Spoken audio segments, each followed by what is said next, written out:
As forças ucranianas estão atacando implacavelmente a logística do exército russo, avançando no atual conflito entre Ucrânia e Rússia.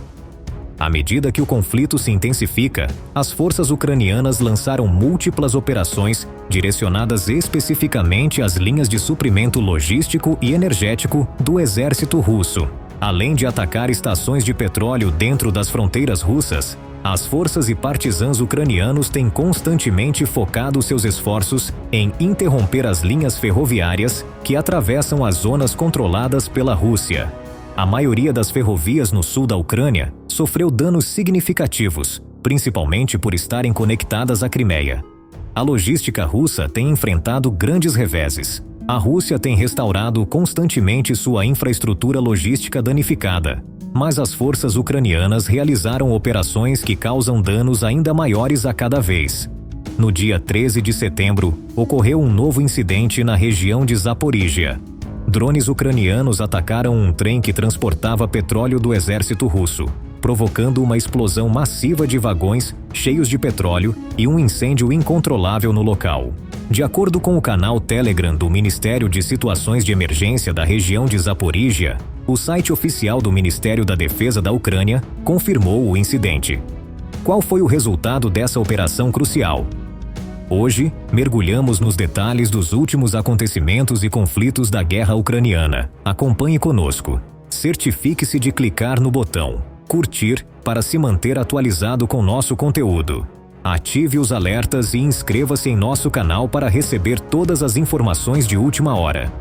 As forças ucranianas usaram um drone para atacar um trem que transportava produtos petrolíferos na região de Zaporíjia, temporariamente controlada pela Rússia, perto de Tokmak. Pura precisão tática.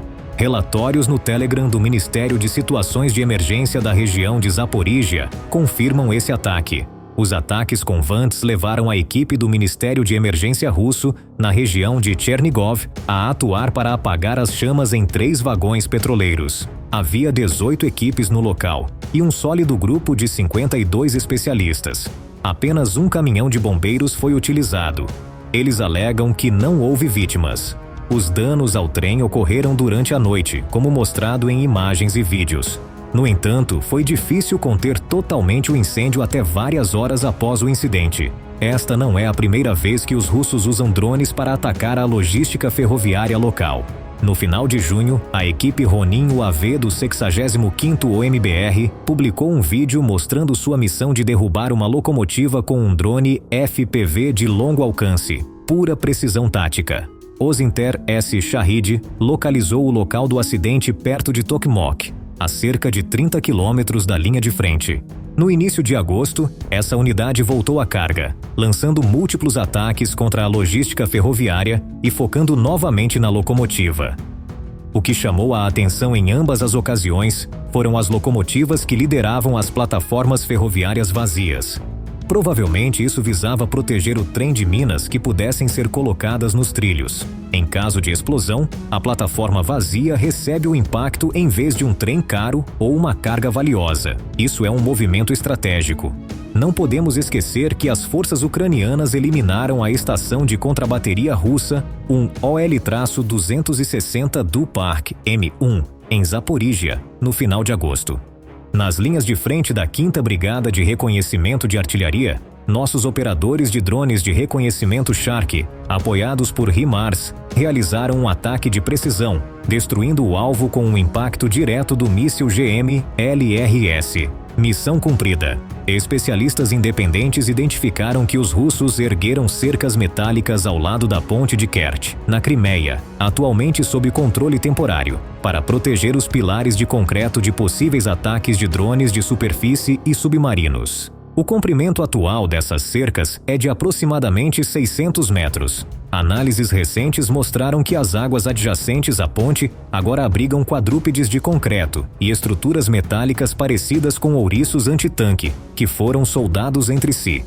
Essa evolução levanta importantes considerações táticas. Na seção sul da ilha de Tuzla, vimos sistemas de defesa aérea russos em ação, incluindo um sistema de defesa aérea autopropulsado Pantsir S-1, estrategicamente localizado sob a ponte.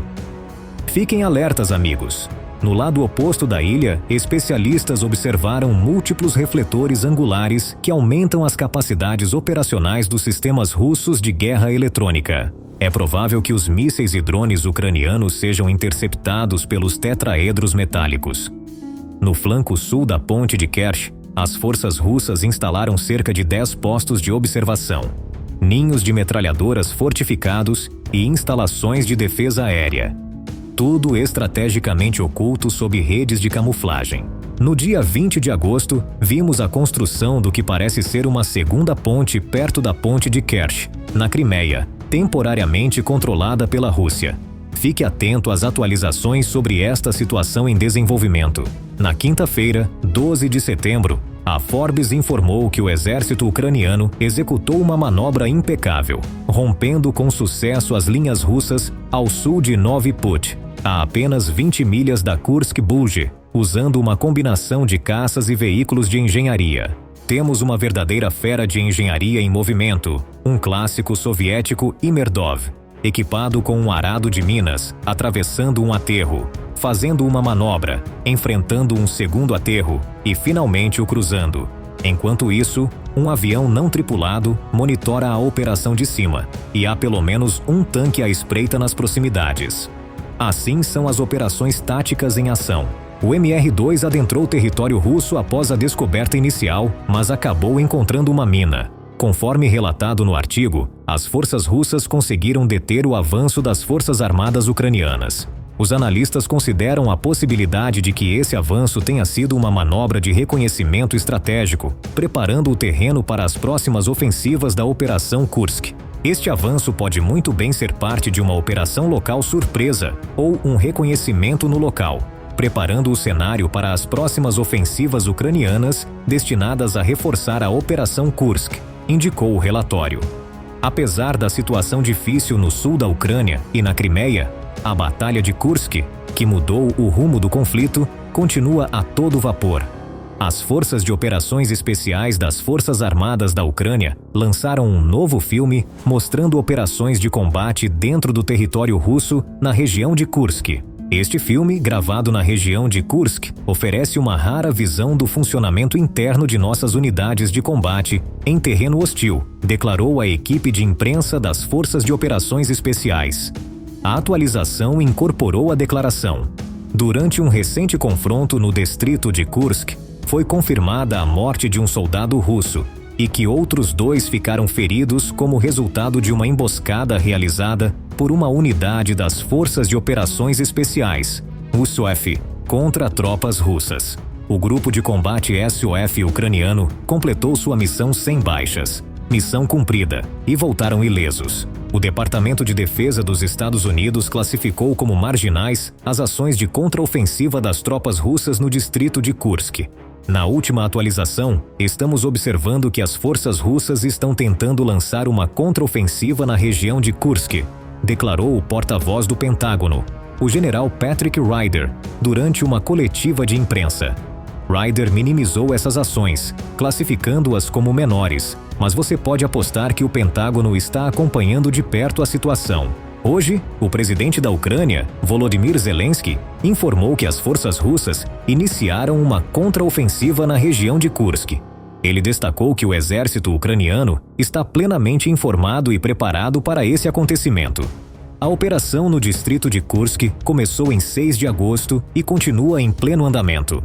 Em 10 de agosto, o presidente Volodymyr Zelensky confirmou que no 5º dia da ofensiva do exército ucraniano, a Ucrânia enfrentou com sucesso o inimigo em solo russo. Em 27 de agosto, Oleksandr Syrskyi, comandante-chefe das Forças Armadas Ucranianas, informou que a Ucrânia capturou com sucesso 594 militares russos e assumiu o controle de mais de 100 comunidades e uma impressionante extensão de 1.294 km² de território desde o início da operação no distrito de Kursk. Mais tarde, o presidente Volodymyr Zelensky declarou que essas ações visavam estabelecer uma zona de amortecimento para impedir as operações militares russas dirigidas contra a Ucrânia. O líder do Kremlin, Vladimir Putin, minimizou o impacto das operações ucranianas na região de Kursk. Ele continua transmitindo ao povo russo a ideia de que o fato de as forças armadas ucranianas terem assumido o controle de 100 aldeias russas é insignificante. O presidente Putin enfatizou que a missão final dos soldados russos é recuperar o território do distrito de Kursk, atualmente sob controle do exército ucraniano. Por outro lado, o recente aumento dos ataques com drones por parte da Ucrânia destaca o objetivo tático das refinarias de petróleo russas. Os recentes ataques diminuíram consideravelmente a capacidade da Rússia de produzir energia, impactando diretamente os mercados globais de petróleo. A seleção estratégica de alvos por parte da Ucrânia pode alterar significativamente a trajetória do conflito. Kiev está elaborando uma estratégia para se impor tanto no setor energético quanto no campo de batalha. Vamos dar uma olhada mais de perto na estratégia de fogo profundo empregada pelas forças ucranianas. As operações ucranianas com drones contra as refinarias de petróleo russas visam atingir objetivos que as sanções ocidentais não conseguiram cumprir. Ecoando as operações estratégicas de bombardeio de petróleo dos aliados na Segunda Guerra Mundial, o objetivo aqui é desmantelar as capacidades militares da Rússia e atingir o núcleo de sua fortaleza econômica. Desde o início do ano, drones ucranianos atacaram cerca de 33 instalações energéticas russas, principalmente refinarias. Algumas dessas instalações estavam localizadas a 1.500 quilômetros de profundidade em território russo, enquanto outras estavam bem na fronteira ucraniana, perto de áreas-chave de implantação militar russa. As imagens de drones atacando refinarias elevaram o moral das forças ucranianas, ao mesmo tempo em que deram um duro golpe na confiança do Kremlin. A principal fonte de receita do Kremlin vem das refinarias de petróleo, que transformam o petróleo bruto em combustíveis essenciais como diesel e gasolina. De acordo com os últimos dados do Centro de Pesquisa em Energia e Ar Limpo, CREA, no mês passado, a Rússia arrecadou cerca de 520 milhões de dólares diários com as exportações de petróleo bruto e o transporte marítimo de produtos petrolíferos. É muito dinheiro, amigos. Um funcionário ocidental, que falou sob anonimato ao jornal Kyiv Independent, declarou que, embora as operações da Ucrânia tenham reduzido significativamente a capacidade de refino de petróleo da Rússia, isso não representou nenhuma desvantagem estratégica para o país.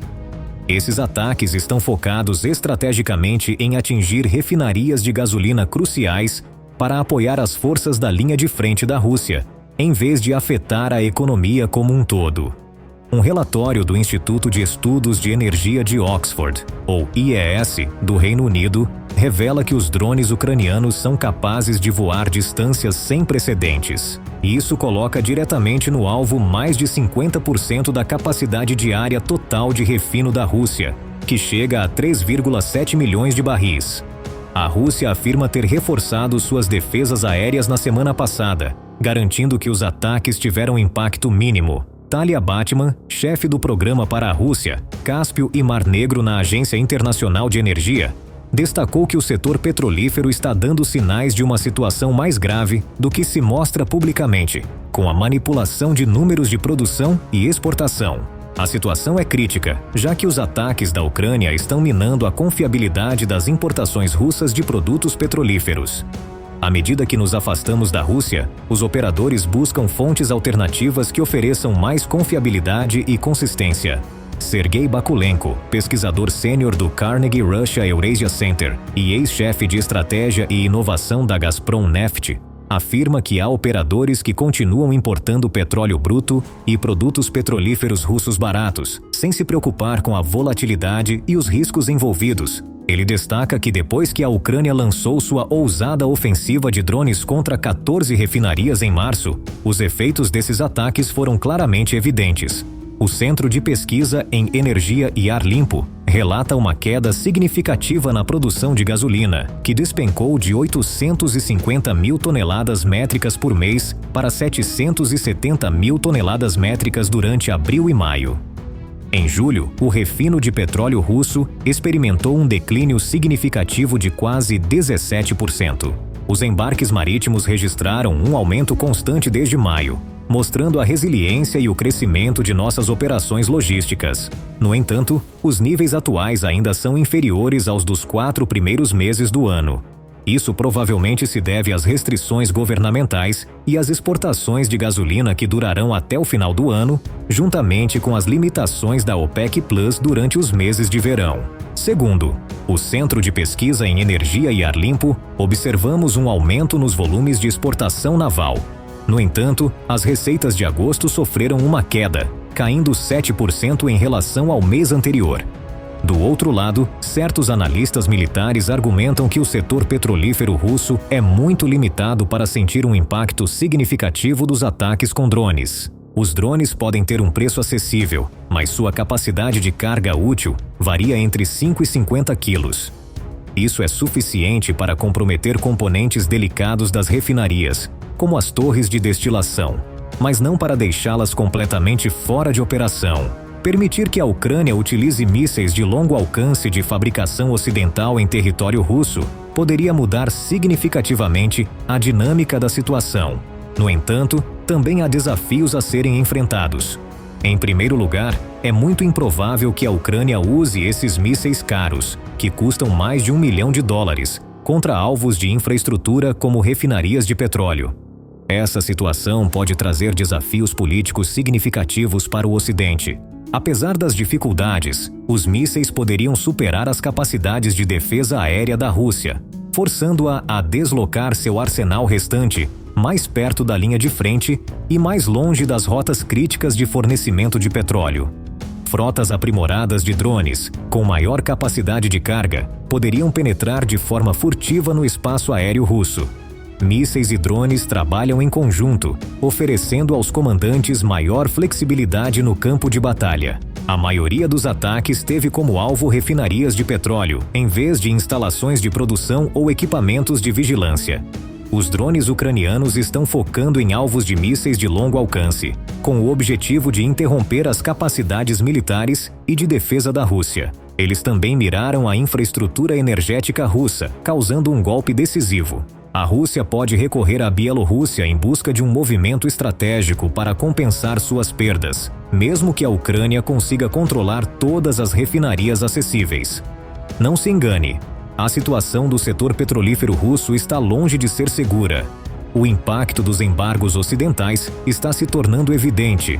As empresas russas estão enfrentando distâncias de exportação mais longas e custos de transporte cada vez maiores, o que reduz sua lucratividade. Isso, por sua vez, está causando uma queda nas receitas fiscais para o orçamento nacional da Rússia. As sanções estão impedindo as empresas petrolíferas russas de atualizar seus sistemas de TI com tecnologia ocidental. Sem as peças de reposição ou atualizações necessárias, Petras Katinas, analista de energia do CREA, prevê que as empresas enfrentarão obstáculos operacionais e menor eficiência. Essa situação pode levar a uma redução nas capacidades de refino e produção. Moscou navega em um cenário em que as empresas de energia buscam discretamente maiores margens de lucro. Algumas empresas compram gasolina a preços locais mais baixos e depois a exportam a preços inflacionados, aumentando a demanda e os preços locais no processo. Dar prioridade a mercados-chave como China, Índia e Turquia pode aumentar consideravelmente os lucros das empresas. No entanto, essa estratégia representa um desafio para o governo, que tenta equilibrar as necessidades nacionais com as exigências dos mercados internacionais. O rápido aumento da inflação na Rússia no ano passado é uma clara divergência das tendências globais.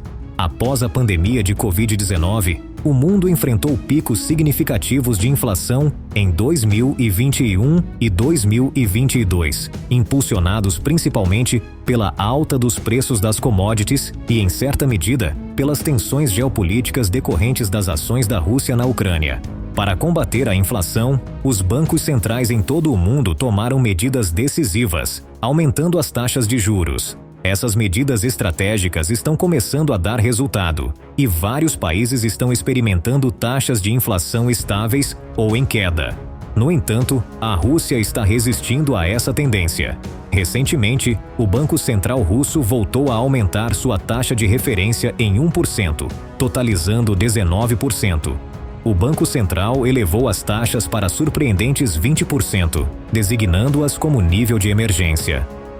Essa ação decisiva visa combater os impactos econômicos previsíveis das sanções internacionais que se seguiram à invasão da Ucrânia em fevereiro de 2022. A situação atual é crítica, à beira de uma emergência. É evidente que a economia enfrenta desafios importantes. A Rússia agora prevê um crescimento do PIB de 3,9% para 2024, uma melhora em relação à estimativa anterior de 2,8%. No entanto, isso ainda representa uma desaceleração em comparação com o crescimento de 4,6% registrado no primeiro semestre de 2024. A desaceleração não se deve à redução da demanda interna.